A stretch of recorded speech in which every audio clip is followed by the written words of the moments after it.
어느덧 2024년이 지나고 첫 해의 첫 번째 주일이 됐습니다. 올해 선한 목표 가운데 하나님과 또 함께 하시고 친밀해지는 한 해가 되시기를 또 축원합니다. 어느 초등학교 국어시험에 다음과 같은 문제가 나왔습니다. 질문지가 이랬습니다. 어떤 일을 3일도 안 되어 포기하고 마는 경우 이것을 작 가로 들어있고 3 가로 있고 이라고 한다. 이 괄호 빈칸에 들어갈 말을 채우세요. 이게 문제였습니다. 당연히 답은 다 알고 있듯이 작심 3일이죠. 그런데 이 질문에 한 아이가 이렇게 답을 썼습니다. 작은 삼촌 이렇게 썼어요. 이 아이에게는 이 작은 삼촌이 이 결심했다가 포기하는 것을 밥 먹듯이 하던 사람이었던 겁니다. 우리의 모습은 어떨까요? 주변이나 자녀가 보기에 우리는 새해 결단한 것을 끝까지 지켜나가는 삶을 살고 계십니까? 올해는 우리가 결단한 것을 하나님 안에서 좀 끝까지 밀고 나갈 수 있는 의지와 또 믿음이 있기를 소원합니다. 우리 신앙 공동체도 마찬가지죠. 올 한 해 목표가 또 하나님께서 우리에게 주실 은혜를 하나님의 나라는 너희 안에 있느니라 이 말씀 가운데 우리가 붙들고 나아가고자 합니다. 이 말씀이 우리의 삶을 바꾸고 우리 가운데 소망의 말씀이 되기를 바라면서 이 말씀을 한번 오늘 우리 살펴보기 원합니다. 오늘 말씀은 사실 우리가 보기에도 좀 의외고 충격인 말씀이죠. 하나님의 나라, 한자로 말하면 천국 아닙니까? 천국이라고 하면 우리는 죽어서 가는 아주 근사한 어떤 장소라고 생각하고 있습니다. 그런데 이게 좀 우리가 생각하는 것과 다르죠. 너희 안에 있다? 이게 무슨 말일까? 사실 예수님 당시에 이 하나님의 나라, 천국에 대한 이해는 우리와 좀 달랐습니다. 하나님의 나라가 어떤 죽어서 가는 내세적인 개념이라기보다는 하나님의 공의와 심판이 이제 완전히 이루어지는 새로운 그 나라가 가나안 땅에 이루어질 거라고 실제로 그들이 믿었습니다. 다시 말해서 그 당시 이민족인 헤롯 왕이 통치를 하고 있고 또 다른 땅은 로마가 와서 통치하고 있었던 그 시대, 이 이민족의 지배에 시달리던 이 이스라엘 민족이 자유케 돼서 정말 하나님의 나라를 만끽하게 되는 날이 올 거라고 믿었던 거죠. 그래서 하나님의 나라라는 것은 어떻게 보면 희망을 담고 있는 단어였습니다. 언제 그 나라가 임할까? 언제 그 날이 올까? 이 학수가 고대하던 그런 마음 가운데 있는 사람들에게 하나님의 나라는 어느 때 임합니까? 라는 질문 자체가 의미심장한 거죠. 바리새인들도 거기서 질문을 던진 거예요. 하나님의 나라는 예수님 당신이 볼 때는 언제 임할 것 같습니까? 그런데 생각해 보십시오. 바리새인들이 예수님을 좋아하는 사람들이 아니죠. 예수님을 어떻게든 죽이고 모함하고자 하는 사람들 아닙니까? 다른 의도로 질문을 한 거죠. 다시 말해서 이 바리새인들은 자신들의 논리가 있는 거예요. 하나님의 나라는 언제 임한다. 그런데 당신은 도대체 구약의 예언자들이 말하고 있는 그 하나님의 나라에 대해서 어떤 견해를 가지고 있는가? 이렇게 질문하면서 비방거리를 찾는 거죠. 예수님이 엉뚱한 얘기하면 그거 봐라. 이 배우지도 못한 나사렛 출신의 목수 아들이 뭘 알겠느냐. 뭐 이런 이야기를 하려고 했던 거예요. 실제로 바리새인들에게는 하나님의 나라가 언제 도래할 것인가에 대한 분명한 논리가 있었습니다. 뭐냐 하면 이 민족에 의해서 이렇게 이스라엘 민족이 시달리는 이유는 율법을 지키지 않아서 그렇다 우리가. 그래서 우리가 다시 이제 깨어나서 율법을 잘 지키고 순종하면 하나님 반드시 우리를 회복시키시고 신원시키셔서 하나님의 나라를 이 땅 가운데 굳건하게 세워주실 것이다. 이렇게 주장을 한 거죠. 그러다 보니까 바리새인들의 율법의 조항들을 다 뒤져가지고 제사장들이나 지킬 법한 그러한 아주 세세하고 엄격한 조항들을 일반인들한테도 지키려고 이야기하고 그러면서 율법을 엄청 강조하기 시작한 거예요. 그러면서 그 율법을 지키지 못한 사람들이 뭐라고 부르겠어요? 당신들은 하나님의 나라의 도래를 막고 걸림돌이 되는 암적인 존재라고 말하기 시작한 거죠. 그런 면에서 보면 예수님도 그들 가운데 문제가 있는 분이었습니다. 예수님이 함께했던 사람들이 누굽니까? 다 바리새인들이 규정하기에 율법적으로 문제가 있는 사람들. 그래서 하나님의 나라가 임하는데 걸림돌이 되고 이 장애물이 되는 존재들이었다라는 거죠. 그래서 예수님한테 와서 묻는 건 사실 이런 질문인 거예요. 율법도 잘 안 지키는 당신이나 당신 무리들한테 하나님의 나라가 임할 거나 갔소? 스스로 생각해 볼 때 당신은 어떻소? 이런 식으로 물어보는 것이다 라는 것이죠. 굉장히 교만한 거 아닙니까? 이들의 주장을 생각해 보면 좀 말이 안 되고 굉장히 교만하다는 것을 다시 한번 깨달을 수 있는 게, 그들의 주장의 핵심이 뭡니까? 그들이 거룩해지면, 그들이 성결해지면 하나님의 나라가 임하게 할 수 있다라는 주장이죠. 여러분 생각해 보면 하나님의 나라가 우리가 거룩해지는데 얼마나 거룩해질 수 있겠어요? 우리의 거룩함 때문에 하나님의 나라가 오지 못하고 그런 것일까요? 우리의 노력과 깨끗함으로 하나님의 나라가 임하고 우리 누릴 자격이 있다라고 말할 수 있는 사람들이 과연 얼마나 있겠어요? 인간은 다 허물 많은 존재인데. 그래도 바리새인들은 항상 자신을 하죠. 누가복음 18장 11, 12절을 보면 이런 말씀이 나옵니다.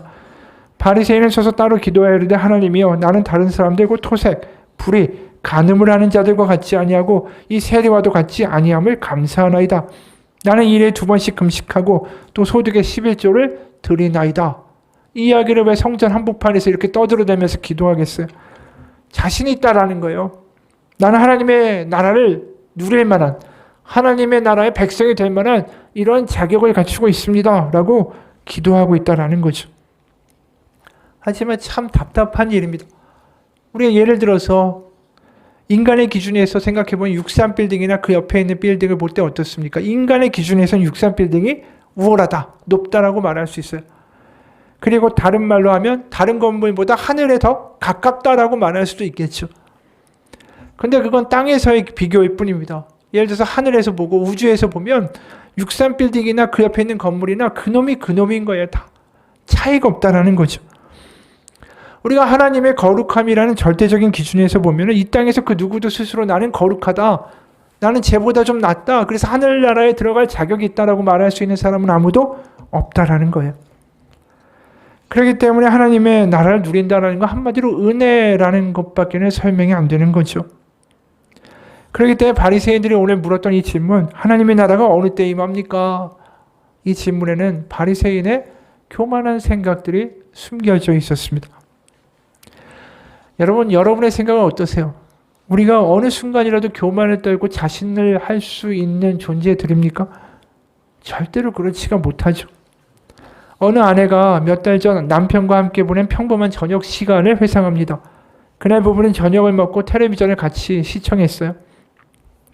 저녁 9시쯤에 남편은 속이 좋지 않다면서 소화제를 먹고 먼저 자러 가겠다라고 말했습니다.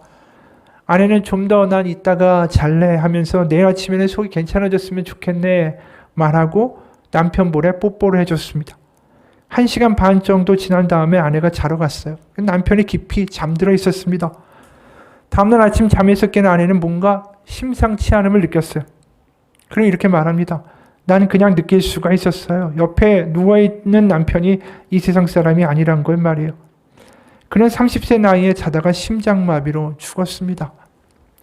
그 가슴 아픈 일을 겪은 후에 아내는 모든 인간관계와 사람들, 또 자기에게 주어진 시간이 그저 당연한 것이다라는 것이 얼마나 말도 안 된다라는 걸 깨닫게 됐죠. 그리고 말했습니다. 남편이 세상을 떠난 뒤에 우리가 살아온 삶을 되돌아보니까 모든 게 다 달라 보였어요. 그것이 우리의 마지막 뽀뽀였고, 마지막 저녁 식사였고, 마지막 휴가였고, 마지막 포옹이었고, 마지막으로 함께 웃은 시간이었죠. 누구라도 그런 일을 겪게 되기 전까지는 언제가 마지막 외출이 될지, 언제가 마지막 주일이 될지 결코 알지 못하리라는 걸 깨달았어요. 그리고 모든 인간관계에는 마지막이 있다라는 것도요. 나는 남편이 나한테 맡겨진 선물일 뿐이지 영원히 내 곁에 둘 수 있는 사람도 아니었다라는 것을 깨닫게 됐습니다. 이 이야기를 읽으면서 그런 생각이 들어요. 우리가 참 연약한 존재고 내일 일도 알 수 없는 존재, 교만하다, 또 자신하면서 이렇게 나아갈 수 있는 존재가 아니다라는 것을 다시 한번 절감하게 되죠.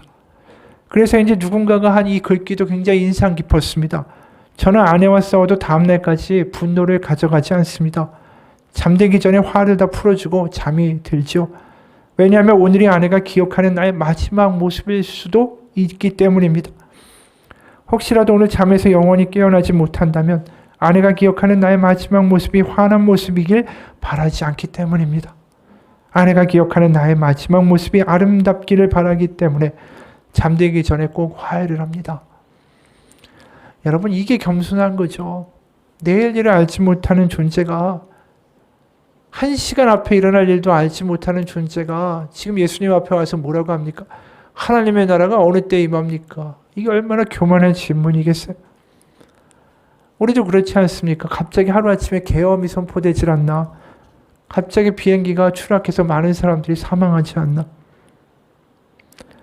아무것도 모르는 우리가 뭔가 했다고 하나님의 나라가 우리 가운데 임할 우리는 그런 자격이 된다라고 말할 수 있을까요?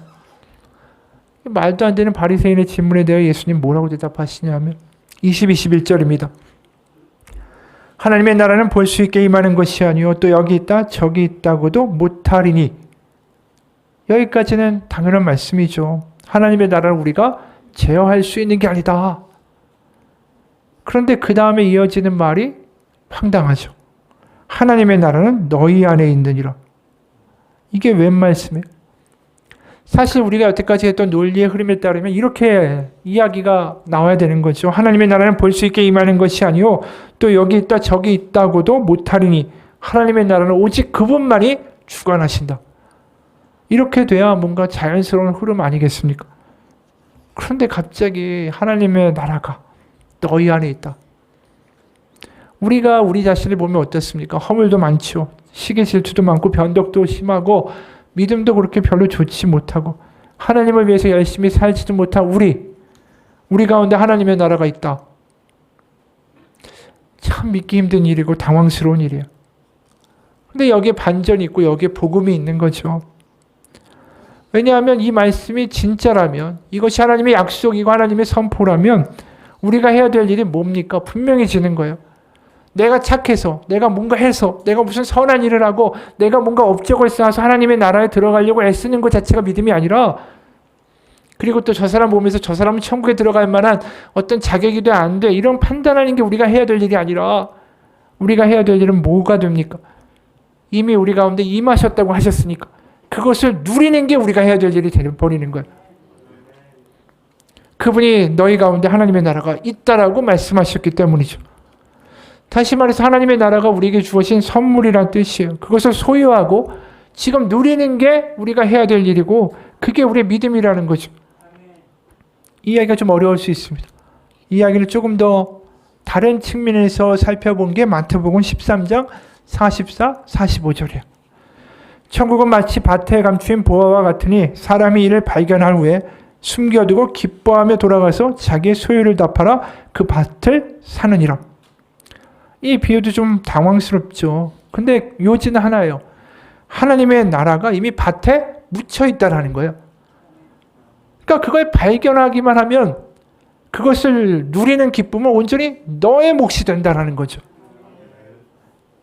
그러니까 중요한 건 내가 만들어내는 게 아니라 있는 걸 볼 수 있는 눈이 있으면 된다라는 이야기라는 거죠. 얼마 전에 이탈리아 한 가정집 지하실에 처박혀 있던 그림이 피카소 작품이라는 뉴스가 나왔습니다. 그러니까 그 집의 어머니는 그 그림이 그렇게 끔찍하고 보기가 싫었대요. 그래가지고 값싼 액자에 걸려있던 그 거실에 있던 그 그림을 지하실에다가 처박아 버렸습니다. 근데 아들이 딱 보기에 그게 너무 피카소 자기가 중학교 때 봤던 예술 작품하고 비슷하게 생긴 거예요. 그래서 그걸 가지고 가서 감정을 받았어요. 그랬더니 그 감정가가 100억이 나오더래요.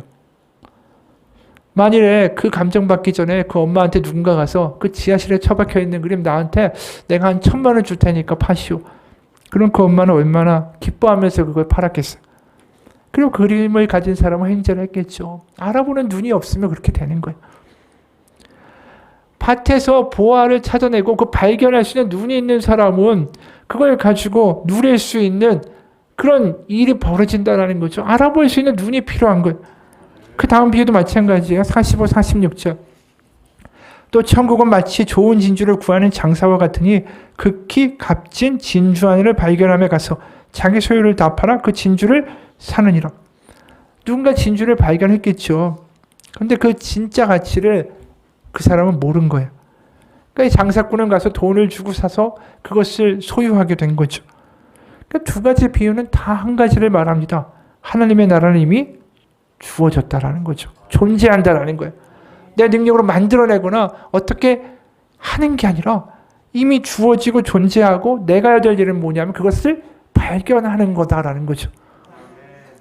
알아보는 눈이 없기 때문에 하나님의 나라를 누리지 못한다. 피카소의 그림을 두고도 엄마가 끔찍하다고 지하실에 처박아둔 거랑 똑같다라는 거예요.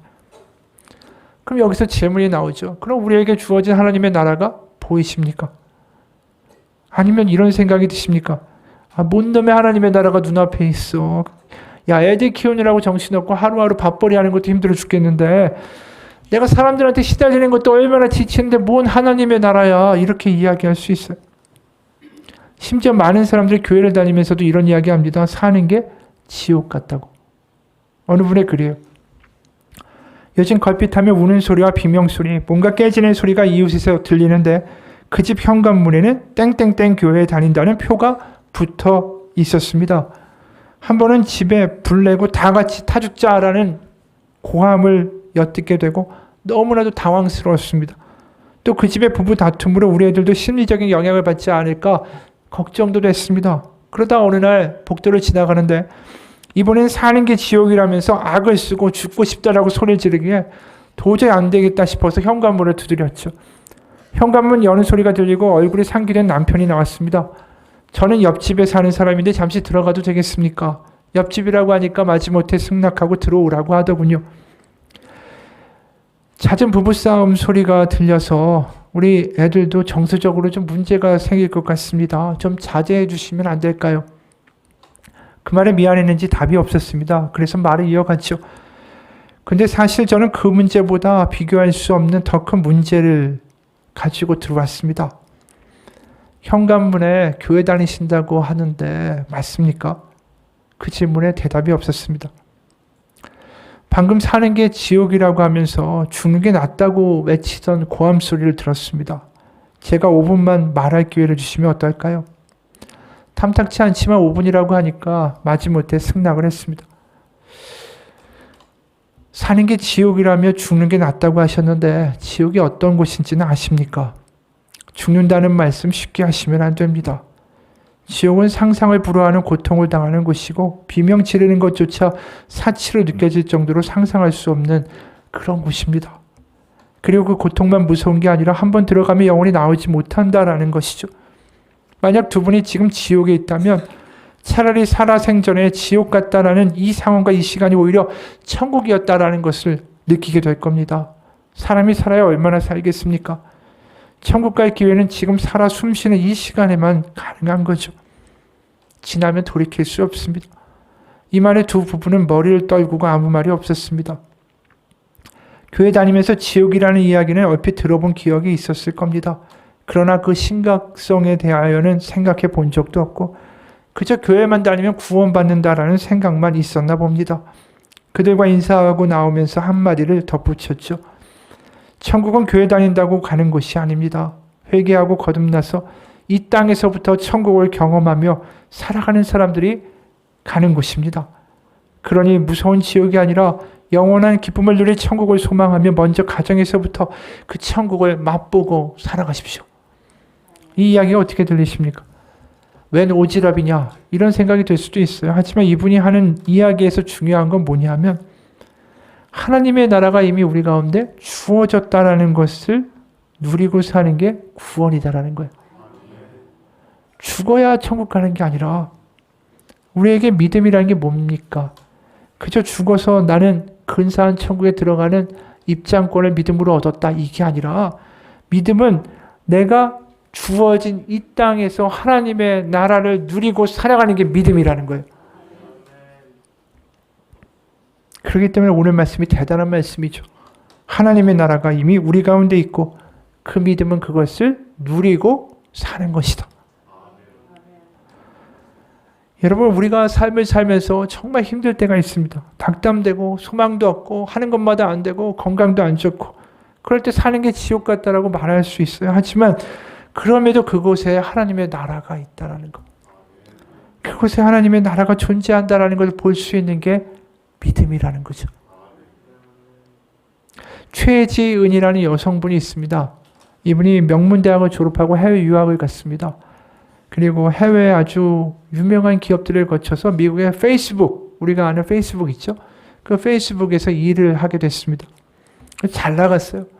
그러다 30대 후반의 어느 날 갑자기 말기 암 진단을 받게 됩니다. 그리고 항암 치료를 하는데 말기암으로 끝난 게 아니라 폐로 암이 전이 돼서 이제 9개월이면은 끝난다. 시한부 선고를 받게 됩니다. 그리고 나서 이분이 그렇게 나는 다시 삶을 선택했다라는 책을 썼는데 그 책에 이런 내용이 나옵니다. 지난 열흘간 지옥으로 오가며 가장 견딜 수 없었던 것은 암이 전이되었다는 사실이 아니었다. 생존율이 매우 낮아졌다는 사실도 아니었고 끔찍한 치료를 더 해야 한다는 사실도 아니었다. 내게 가장 지옥 같고 견딜 수 없었던 것은 두려움에 잠식되어 완전히 인생을 놓아버린 나의 태도였다. 그렇게 두려움은 암보다 더 빠르게 내 온몸을 장악했다. 그랬다. 앞으로 두려운 일들은 점점 더 많아질 것이다. 두려움은 사라질 수 없을 거다. 하지만 그 두려움에 어떻게 반응할까는 전적으로 내가 선택할 몫이다. 어떤 상황에도 선택지는 분명히 항상 있다. 그래서 나는 그럴 때마다 감옥과 같은 내 삶에서 걸어 나오겠다. 그 선택을 하겠다라고 스스로 다짐했다. 그래서 저녁만큼은 남편, 엄마, 아빠, 나 이렇게 넷이 모여서 집에서 먹었고 그렇게 내 세상에만 갇혀있지 않고 이야기를 나누는 시간들이 시작됐다. 그러면서 자주는 아니지만 가끔씩 웃게 됐다. 내 세상이 당장 내일 끝난다면 가장 중요한 사람들은 결국 이 세 사람들이었다. 이 세 사람이 곧 나의 세상이었고 내가 집착해야 할 세상은 저 밖에 있는 게 아니라 이 밥상 앞에 있었다. 우주는 저 멀리 있는 것이 아니라 내 앞에 계속 존재해 왔던 것이다.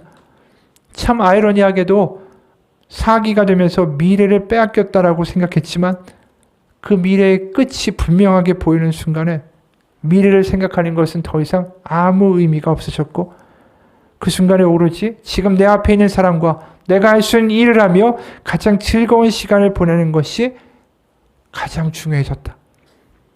한마디로 미래를 다 빼앗기고 나서야 나는 그제서야 현재를 살 수 있게 되었다. 여러분, 이분이 기독교인은 아니지만 참 의미심장한 말을 하죠. 마치 하나님의 나라가 멀리 있는 게 아니라 바로 자신의 앞에 있었다라고 말하는 것 같아요. 말기암이라는 지옥과 같은 삶 속에서 자신에게 선택지가 있었는데 남편, 엄마, 아빠, 자기까지 넷이서 식사를 하고 웃으면서 거기서 느꼈다라는 거죠. 뭘 느꼈습니까? 이 세 사람이 곧 나의 세상이었고 내가 집착해야 될 세상은 밖이 아니라 이 밥상 앞에 있었다. 우주는 저 멀리 있는 것이 아니라 내 앞에 계속 존재해 왔던 것이다. 이분이 말하는 거죠. 자신의 미래를 빼앗긴 순간에 오히려 현재를 살 수 있는 눈이 열렸고 바로 그 현재 가운데 가족이라는 우주가 존재했다라는 걸 알게 됐다라는 거예요. 신앙도 마찬가지예요. 우리가 아무리 힘들고 지치고 지옥 같은 삶을 살아간다고 하더라도 거기서 주님이 나와 함께 계시고 그분이 내 눈앞에 살아계시는 게 보여지고 그분이 나와 함께 하는 게 추상적인 게 아니라 내 마음 가운데 믿어질 때 그곳에 하나님의 나라가 임하는 겁니다. 미래가 아니라 바로 내 눈앞에 경험되는 거예요. 아, 내가 멀리 다닐 필요가 없었구나. 엉뚱한 일을 할 필요 없었구나. 바로 내 앞에 지금 이곳에 하나님의 나라가 있구나. 주님이 함께 계시는구나. 이 암에 걸린 분이 가족과 함께 있을 때 우주가 그곳에 존재했다라는 걸 깨달은 것처럼 하나님이 우리와 함께 계시다라는 것이 느껴지는 그 순간이 우리 가운데 하나님의 나라가 느껴지는 순간이 됩니다. 미래의 걱정으로 안절부절하거나 지옥과 같은 현실이 아니라 우리에게 주어진 선물 하나님의 나라를 경험하는 놀라운 일들이 우리의 삶 가운데 존재합니다. 그게 내 능력으로 아니 하나님이 주어진 선물이기 때문에 가능한 거예요. 그걸 선택하고 그걸 누리는 게 믿음이라는 거예요. 그걸 볼 수 있는 게 믿음이라는 거예요. 하나님의 나라님이 주어졌고 그걸 볼 수 있기만 하면 된다라고 예수님은 우리 가운데 말씀하시는 거죠. 왜 그렇습니까? 우리가 어떠한 존재라도 우리가 아무리 허물이 많더라도 예수님은 십자가에서 우리 가운데 약속하셨죠. 세상 끝날까지 너희와 함께 있겠다고. 여러분, 예수님이 어떤 사람들과 함께 하셨습니까? 굶주리고 병들고 지치고 낙담하고 소외되고 그러다 보니까 율법에서 정한 속죄제도 제대로 못 가고 제사도 잘 못 드리고 모든 게 다 엉망이었던 그 사람들 가운데 함께 하시고 3년의 공생의 시간들을 그들에게 다 부어주셨습니다. 그러면서 그 사람들이 경험한 게 뭐예요? 하나님 이런 분이구나. 하나님이 나 같은 사람과도 함께 하시는구나. 그러면서 하나님의 나라가 이런 거구나라고 경험한 거예요. 세상에서 뭐라고 했습니까? 당신 같은 사람들 하나님의 나라에 장애물이고 걸림돌이고 암적 존재라고 그랬는데 예수님 오셔서 하나님의 나라가 너희 거라고 얘기하시는 거예요. 그리고 하나님 아버지를 너희가 누릴 수 있다라고 얘기하신 거예요. 그게 이 사람들에게 얼마나 놀라운 일이었을까요? 우리가 오병이어를 한번 상상해 보세요. 오병이어에 왔던 모든 사람들이 다 그 모양 그 꼴이었어요. 다 문제가 있었어요. 그런데 예수님이 뭐라고 하시냐면 그들에게 요한복음 6장 35절에 이런 말씀을 하십니다. 예수께서 이르시되 나는 생명의 떡이니 내게 오는 자는 결코 줄이지 아니할 터이요 나를 믿는 자는 영원히 목마르지 아니하리라. 나에게 오는 자면 된다라는 거예요. 그 사람이 어떠한 자격을 갖췄고 얼마나 선하고 얼마나 뛰어나고 얼마나 믿음이 좋고 얼마나 기도를 하고 얼마나 성경 구절을 많이 알고가 아니라 나에게 오는 자는 결코 줄이지 않고 나를 믿는 자는 영원히 목마르지 않을 것이다. 이게 하나님이 우리 가운데 주시는 복음의 내용이에요. 네가 아무리 엉망이고 세상 가운데 지쳐있고 사는 게 지옥이라고 할지라도 나는 너를 잊지 않고 날 먹일 거니까 나에게 와라. 이게 그 당시에 비참하게 살던 사람들에게 얼마나 놀라운 소망입니까? 그 오병이어의 말씀 때문에 수많은 인파가 그 언덕을 올라가고 있어요. 예수님께로. 마치 구약에서 애굽을 탈출해서 광야를 지나가는 수백만 명의 백성들처럼 예수님만 바라보면서 그 언덕을 올라가는 거죠. 여러분 애굽에서 실제로 어떤 일이 있었습니까? 애굽에서 나왔던 이스라엘 백성에게 그들이 광야를 지나면서 뭘 먹고 살았습니까? 만나를 먹고 살았죠. 그 만나를 모아둘 수 있었습니까? 아니, 하루 지나면 다 썩었습니다. 그러니까 매일매일 만나를 주어야 되는 거예요. 매일매일의 양식이었습니다. 왜 하나님이 그렇게 하게 하셨을까? 매일 그 양식을 주시면서 오늘도 눈앞에 있는 만나를 집으면서 그들은 압니다. 그래, 하나님이 우리와 함께 하신다. 오늘도 광야 같은 삶을 지나도 하나님은 오늘도 우리를 먹이신다. 하나님이 책임지신다. 그 만나가 하나님의 임재의 상식이고 그들에게 뭐였을까요? 그게 하나님의 나라였던 거예요. 바로 그들을 잊지 않고 먹이시는 하나님, 그들과 함께 하신 하나님, 그것을 경험하며 살아가는 하나님의 나라, 그 하나님의 백성이 출애굽한 이스라엘의 목숨이었다라는 거죠. 여러분, 만나가 그렇게 의미 있는 거라면 우리에게 더 큰 상징이 있지 않습니까? 그게 누구예요? 예수님이죠. 예수님이 뭐라고 하셨어요? 나는 생명의 떡이라고. 내가 너희를 먹일 거라고. 어떤 상황에도 너희를 줄이지 않게 할 거라고. 그런 주님을 만나고 매일 살아가는 것. 그게 하나님의 나라를 살아가는 것입니다. 아무리 지옥 같고 사막과 같은 삶을 살아도 그것을 발견할 수 있는 눈이 열린 사람이 믿음 있는 사람입니다. 그러나 그 눈이 감긴 사람들이 누구겠어요? 바리새인들이죠. 사두개인들이고 제사장들이죠. 예수님을 봐도 거기 하나님의 나라, 하나님의 마음이 보이는 게 아니라 그저 목수의 아들이고 나사렛 촌뜨기만 보인 거예요. 지금도 마찬가지예요. 세상의 말들과 저주의 말들과 지옥 같은 현실과 눈앞에 어려운 그런 상황들만 보이고 하나님이 하나도 보이지 않는 사람들. 눈은 떴지만 장님인 사람들. 아까 말한 부부처럼 땡땡땡 교회라고 교패는 붙여놨지만 사는 게 지옥이라고 악쓰며 살아가는 사람들이 얼마나 많은지 몰라요. 오늘 마태복음 13장 47, 50절에 이런 말씀하시죠. 또 천국은 마치 바다에 치고 각종 물고기를 모는 그물과 같으니 그물에 가득하며 물가로 끌어내고 앉아서 좋은 것은 그릇에 담고 못된 것은 내버리느니라. 세상 끝에도 이러하리라. 천사들이 와서 의인 중에 악인을 갈라내어 풀무불에 던져 넣으리니 거기서 울며 이를 갈리라. 의인과 악인, 천국에 가는 사람과 지옥에 가는 사람을 갈라내는 게 결국 뭡니까? 하나님의 나라를 알아볼 수 있느냐, 알아보지 못하느냐에 달려있는 거예요. 그러면서 얼마나 끔찍하게 말씀하세요. 그런 사람들은 풀무불에 던져 넣을 테니까 울며 이를 갈리라. 이 끔찍한 저주를 하는 거죠. 이렇게까지 예수님이 이야기하시는 이유가 뭘까요? 하나님은 다 하셨습니다.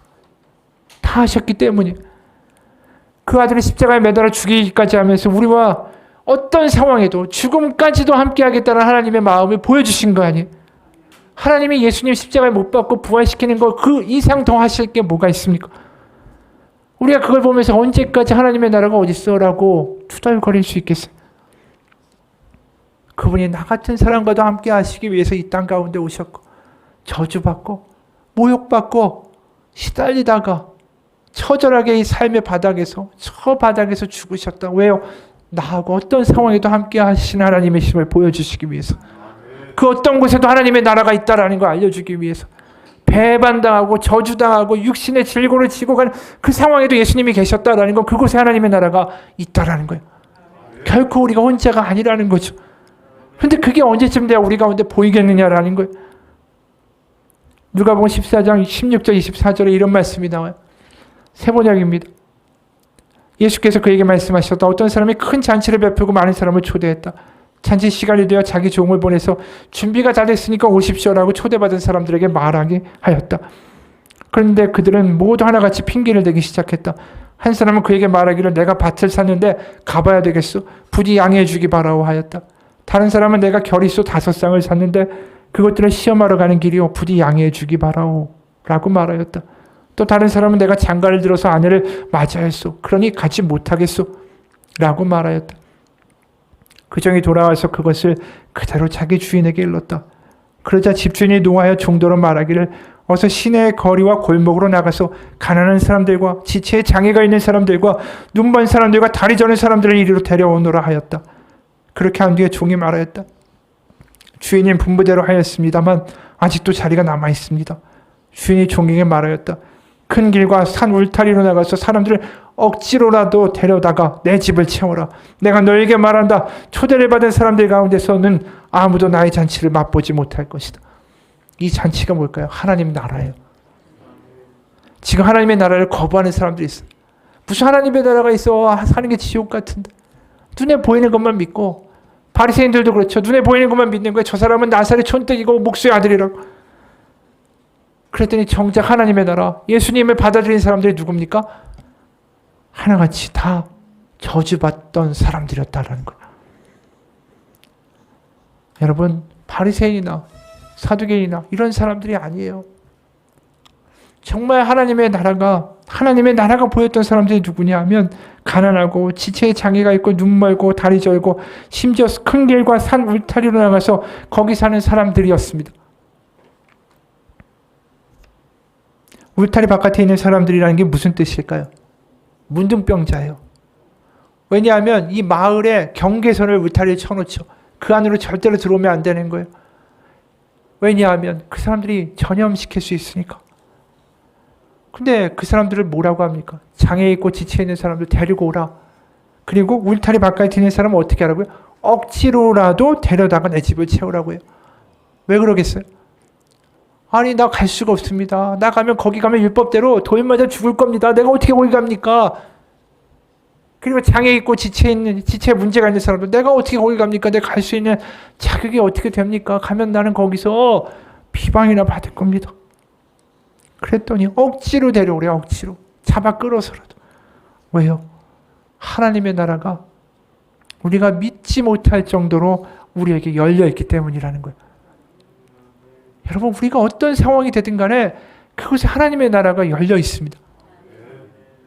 이게 놀라운 일이에요. 믿지 못하잖아요. 나 같은 사람이 무슨 하나님의 나라, 나한테 무슨 하나님이 있고, 아니 뭐 나 같은 사람 하나님 챙긴다고 그래. 나 교회도 잘 못 나고 신앙도 이렇고. 나를 보면 답이 안 나옵니다. 나를 보는 게 믿음이 아니에요. 하나님의 나라는 누구에게나 어떤 상황이든 열려 있는 겁니다. 누구든지 나에게 오라고. 누구든지 먹일 것이라고, 누구든지 목마르지 않게 하겠다고 하신 게 하나님의 아들의 약속입니다. 오늘 비유는 그거예요. 천국은 정말 내 스스로 자격이 없다고 하는 사람에게도 오히려 그런 사람들에게 열려있는 하나님의 은혜로만 가는 곳이다. 그 이야기를 하고 있는 것입니다. 그곳에 들어가는 유일한 열쇠는 뭡니까? 믿음입니다. 믿음. 하나님의 나라. 이 상황에도 하나님이 계시다라고. 어떤 상황에도 하나님을 바라볼 수 있는 믿음. 그 믿음 하나면 됩니다. 우리의 삶이 지금 엉망일 수 있습니다. 뭐부터 풀어야 될지 문제가 산적해 있을 수도 있습니다. 하는 일이 안 될 수도 있고, 건강에 안 좋을 수도 있고, 부모 문제가 있을 수도 있고, 아이 때문에 걱정일 수도 있고, 신앙생활이 위태로울 수도 있고.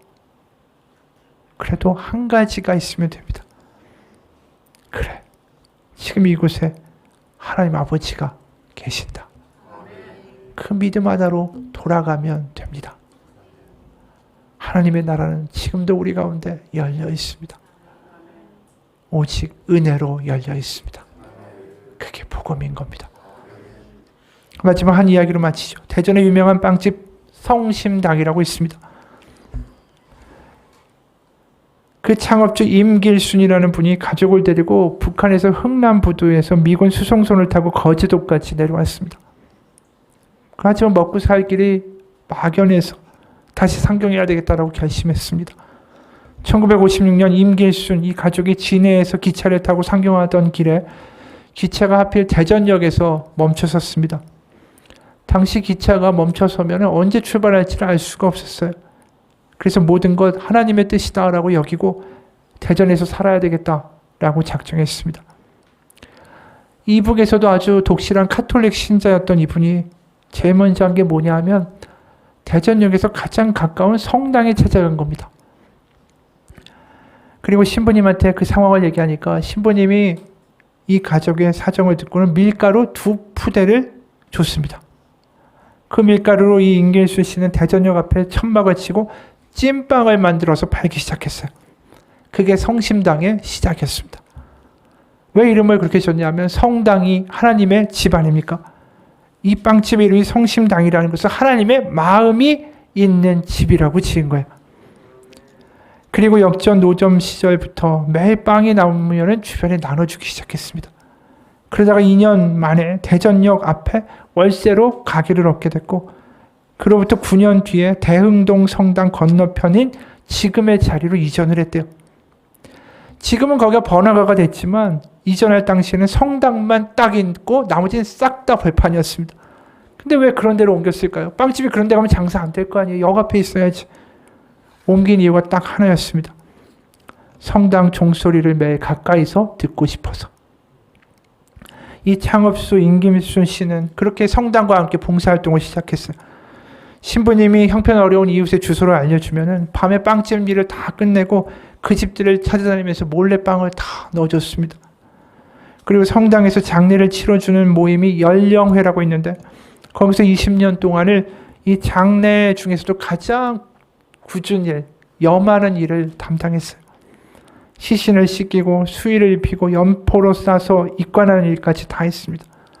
낮에는 손으로 빵을 만들고 그 손으로 밤에는 시신의 몸을 닦고 그러면서 살았다라는 거예요.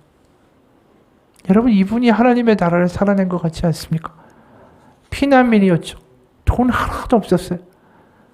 광야 같은 삶이었고 어떻게 보면 지옥 같은 삶이었죠. 거기서 이분이 본 게 뭐예요? 매일 하나님을 보고 산 거죠. 성당 종소리가 들린 곳에 빵집을 짓고 뭘 했을까요? 그래, 오늘도 하나님은 나와 함께 계시다. 그 믿음 하나로 버티고 살았던 거죠. 그렇게 그분한테 하나님의 나라가 실제였던 겁니다. 여러분 우리에게도 올 한 해 하나님의 나라가 열려 있습니다. 그래, 여기 하나님이 나와 함께 하신다. 그 믿음을 쓰는 한 해가 되시기를 축원합니다. 물론 살다 보면 녹록지 않을 수도 있습니다. 아프기도 하고 경제적인 위기도 다가오겠죠. 그래도 그곳에 주님이 함께 계시지 않습니까?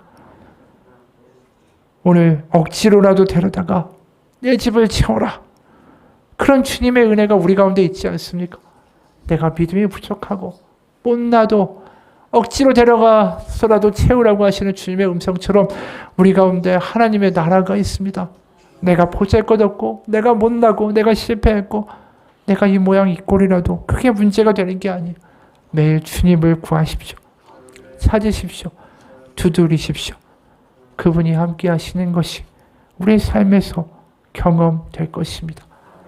왜냐하면 하나님의 나라가 이미 우리 가운데 임했기 때문입니다. 그것을 누리고 사는 것, 그것이 하나님 아버지의 우리를 향한 뜻과 바람이십니다. 같이 기도하겠습니다. 하나님, 하나님의 나라, 천국, 추상적인 것이 아닙니다. 오늘도 하나님은 나와 함께 계십니다. 그 하나님을 맛보고 경험하고 감동하고 어떤 상황이든 간에 그 하나님을 만나서 다시 살아가는 것, 그리고 그 하나님이 우리의 삶을 인도해 가시는 것, 그 하나님의 나라를 살아내는 올 한 해가 우리 가운데 있게 하여 주옵소서. 그 하나님의 나라가 주어졌기에 우리는 믿음으로 그것을 소유하며 누리며 기뻐하며 살아가는 참 믿음의 삶을 살아내게 하여 주옵소서. 예수님 이름 받들어 기도합니다. 아멘.